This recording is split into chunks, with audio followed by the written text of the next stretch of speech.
స్వర్ణ ఖడ్గాన్ని ఎలా సాధించావు?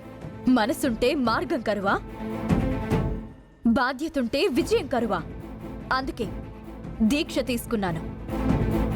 ఎప్పట్నుంచో జడల మర్రి మీద నాకు అనుమానంగా ఉంది. ఈరోజు శివయ్య సహాయంతో అడుగుపెట్టి సాధించగలిగాను. ముక్కు పుడక నీ సొంతం, మా అంతమని అన్నావు కదా. నేను వచ్చా. నువ్వు ఏం చేయగలుగుతావో చెయ్యి.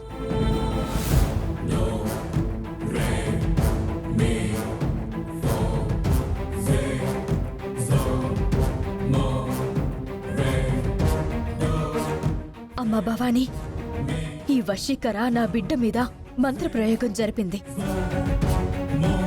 అందులోంచి నా బిడ్డని బయటికి రప్పించు.